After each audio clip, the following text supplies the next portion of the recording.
Salut à tous, bienvenue sur la chaîne dédiée au manga hippo, même si peut-être que des fois je m'accorderai des petits écarts. Là par exemple, je viens de lire Berserk, tout Berserk, et je m'étais dit pourquoi pas vous en faire une petite vidéo. Voilà, il y a des choses que j'ai pu apprécier dans cette œuvre et qui m'inspiraient de 3 sujets, donc pourquoi pas en faire une vidéo à l'occasion, un petit hors-sujet. Dites-moi si ça vous intéresse en commentaire. Aujourd'hui on va revenir sur les derniers chapitres de Hippo, donc je vous ai laissé au chapitre 1490, donc on va parler du 1491, 1492, 1493. Alors, on est toujours dans l'attente, et ça commence à devenir long, du combat entre Sendo et Ricardo. Et alors qu'est-ce qu'on apprend dans ces 3 derniers chapitres? Alors dans ces 3 derniers chapitres, on peut voir la fin du round entre Sendo et Hippo. Et donc c'est Miyata qui faisait le décompte. On ne sait pas trop combien de temps a duré ce round. En tout cas, il a duré un petit peu plus longtemps que 3 minutes. Alors, on a déjà pu analyser tout ça. Juste la fin du coup du round se finit tout simplement avec un Hippo qui ferme le combat, qui accroche. Et Sendo qui n'arrive pas à lutter contre lui et qui dit une phrase. Alors bien sûr, ça c'est encore une fois pour titiller notre envie de voir Hippo revenir, qui dit Hippo est encore plus fort que ce qu'il était quand il était actif. Donc bon voilà, là c'est plus une étincelle, carrément il y a une flamme en nous qui dit mais il va revenir ou il va pas revenir, non d'une pipe en bois. J'ai bien aimé du coup l'échange qu'on a entre Miyata et Hippo parce que Sendo doit partir urgemment, il reçoit un appel, donc on sait que sa mamie est à l'hôpital, hein, donc à tout moment on peut avoir une très mauvaise nouvelle. Et donc, Miyata parle de la stratégie anti-Ricardo. Donc, il précise, invaincu ne veut pas dire invincible. Ça, c'est Miyata qui dit ça. Ce que j'aime, ce qui est développé à ce moment-là, c'est que, vous savez, on suit différents personnages qui ont déjà affronté Ricardo et qui ont perdu. Et donc, ce qui nous dit par là l'auteur et les personnages dans leur échange, donc les personnages c'est Miyata et Hippo, c'est que les challengers qui l'ont affronté ont pu montrer différents aspects de Ricardo, du boxeur qu'il est, de la personnalité qu'il a, et donc pourraient potentiellement montrer des choses au prochain challenger pour qu'il espère aller un peu plus dans cette voie, tu vois. C'est-à-dire que, tu as pu déceler des trucs, et ben toi, tu vas ramener des choses en plus parce que tu apprends du challenger précédent. C'est un peu l'idée. En même temps, on voit un aspect où ils disent que Ricardo a aussi préparé son combat contre Sendo en ayant un challenger précédent qui était un peu plus sauvage, un peu plus imprévisible, qui était Wally, c'est ça son nom? Wally, l'homme singe. Ça, c'est un aspect très intéressant et que moi, alors vous savez, moi j'ai une chaîne principale où je parle de boxe anglaise, ma passion c'est la boxe anglaise, c'est ce qui m'a fait lire Hippo hein, et pas inversement. Du coup, moi j'aime bien raccrocher ça à du concret, du réel dans la boxe. Et c'est vrai que ça m'arrive souvent, quand je fais des analyses de boxe, de dire « vous voyez, là, ce champion, il a montré ces signes-là. Et je pense que le prochain va pouvoir... » Tu sais, il y a un peu cette phrase dans la boxe de « il a montré des failles que les prochains pourront exploiter. » Par exemple, alors le plus grossier et concret, c'est quand un champion qui est réputé pour très bien encaisser les coups, être fort en défense, montre un peu de fragilité, on dira les autres ont vu peut-être la possibilité de le toucher, de briser sa carapace et de l'éteindre. Alors que jusque-là, on pensait que c'était impossible. Et donc ça débloque mentalement. Je vais faire un lien avec les temps qu'on brise dans la course à pied. Pendant longtemps, il y a des temps où on estimait qu'on ne pourrait pas passer cette barrière. Et on remarque, c'est un truc courant dans les sports d'athlétisme et tout ça, que quand quelqu'un passe, alors que ce soit un temps minimum ou une hauteur, tu vois, du saut à la perche, tout ça, une fois qu'on passe un cap, d'autres athlètes vont le passer. Bref, donc c'est un peu l'idée, tu vois, développée là-dedans. C'est intéressant. Alors, est-ce que Sendo a les armes pour avoir une stratégie anti-Ricardo? On verra bien. Qu'est-ce que j'ai noté d'autre? Ensuite, on voit le clan de Ricardo qui est ensemble et qui font un petit point. Donc, on sent que c'est très carré, c'est très stratégique. Enfin, ils sont très professionnels, voilà. C'est très professionnel, tu sens le haut niveau. Donc, ils font le point entre eux, ils ont une réunion entre eux, tu vois. Donc voilà, maintenant c'est la veille du combat, on laisse, il a ses rituels.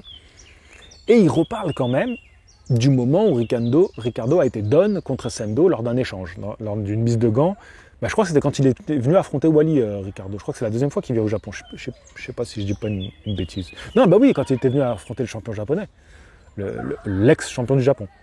Bref, mais je sais pas si c'est à ce moment-là. Bref, c'est pas ça le plus important. Et donc, l'équipe dit oui, mais c'est un accident, c'était pas un down. Et l'autre, il dit c'est pas un accident, c'est un incident. Bon, phrase très stylée, mais bon, oui, d'accord, tu veux dire quoi? Et alors, il parle du fait que Sendo s'était cassé une des phalanges parce qu'il avait effleuré, tu vois, du bout des doigts. Bon, explication, c'est qu'il avait voulu tendre au maximum sa main, et que du coup, avec la largeur du gant, il a réussi à les rafler. Ce que nous, on doit entendre par là en tant que spectateur, et c'est ce que confirme Hippo, s'il y en a une qui passe, il va lui faire très mal. Parce que Hippo, il dit oui, il m'a touché même dans les bras, c'était douloureux, s'il y en a une qui passe. Donc est-ce qu'on va avoir un combat où on va être un petit peu dans l'espoir qu'une passe pour que Sendo prenne l'ascendant physique? Parce que, apparemment, de ce que ça se dit du clan de Ricardo et du côté de Sendo aussi, du côté de Sendo, c'est cette génération qui s'est connue, hein, Miyata, Sendo, Mashiba, Hippo, etc. Que Sendo, c'est quand même le plus puissant. C'est qu'il a une force de malade. Donc, on nous met un petit espoir de « Ah, mais il peut peut-être gagner quand même, Sendo ».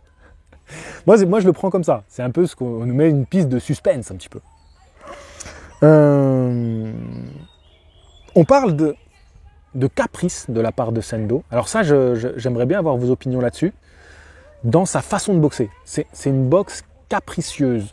Et j'entends par là, dans ce qu'il développe, c'est que c'est une boxe instinctive, très animale, un petit peu comme quand Wally, je crois que c'était Wally, son nom, qui lui avait le côté singe, tu vois, primate, c'est-à-dire qu'il bondissait et tout, il était comme un primate, tu vois. Sauf que ce qui ne décèle pas chez le primate, alors que je pense que des primates peuvent l'être, je vais y venir, c'est le côté prédateur de Sendo. Donc Sendo aurait un côté plus chasseur. Alors, oui, c'est vrai que les singes, ils se nourrissent de plantes, c'est des cueilleurs, etc. Ils ont de l'agressivité en eux, c'est vrai, mais c'est vrai que le côté chasseur, on le retrouve principalement, oui, c'est vrai que c'est pas ce prédateur dans ce sens-là où ils vont mettre en place l'esprit de la chasse qu'aurait un Sendo. Bon, oui, l'image, je la comprends, je l'entends, ouais, d'accord. Le côté capricieux, je le comprends moins. Je pense que c'est plus caractériel. C'est-à-dire qu'il a une boxe caractérielle et mené par son ego. Il a un gros ego, Sendo. Il est beaucoup dans le rapport de force. Dans ce combat-là, il va être porté par quelque chose aussi qui est autre que son ego. Ça va être sa mamie aussi, qui est à l'hôpital. Donc je pense que ça va amener un plus qui va le transcender. Même s'il n'en a pas forcément besoin. C'est un énorme compétiteur, pour ça il n'y a pas besoin. Mais ça peut amener quelque chose en plus à son état d'esprit au moment du combat. Et moi, qu'est-ce que je pense de tout ça maintenant? Je pense que le côté animal, et tu sais, à un moment donné, il parle il a feinté un coup, et c'est Hippo qui dit, il m'a feinté un coup, il m'a eu, avec la feinte. Et Miyata lui dit, non, il n'a pas feinté. Il s'est arrêté parce qu'il a senti qu'il ne toucherait pas, et il a changé de coup. C'est pas mal ça, c'est intéressant. Comment on applique ça réellement quand on boxe? Moi, on m'avait enseigné que feinter, tu peux feinter, tu feintes le coup. On m'avait aussi enseigné à mets le coup que tu feintes. Mets-le, envoie-le. Et je pense que la différence quand tu fais ça, c'est que inconsciemment, les signaux de ton corps sont beaucoup plus prenants quand tu feintes et que tu envoies le coup, que quand juste tu vois, boum, Joseph Parker, regardez Joseph Parker, boum, il fait beaucoup de feintes comme ça, tu vois. Et après, tu peux faire Lomachenko, il va avoir ce truc de, tu vois, un coup va partir, il va être très léger, et il va durcir.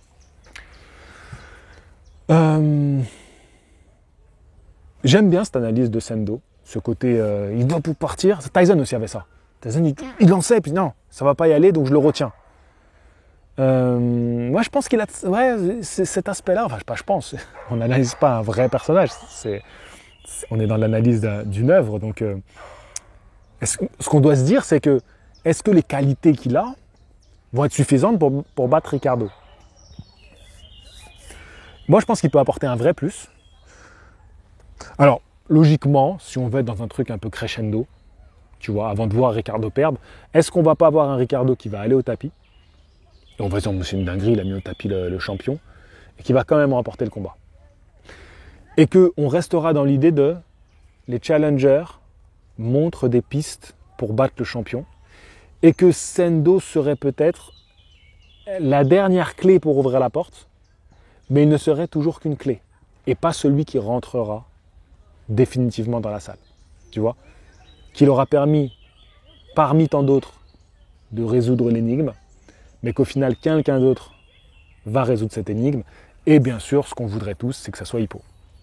Dites-moi ce que vous en pensez, voilà mon débrief des derniers chapitres de Hajime no Ippo. Je vous dis à la prochaine, fighting!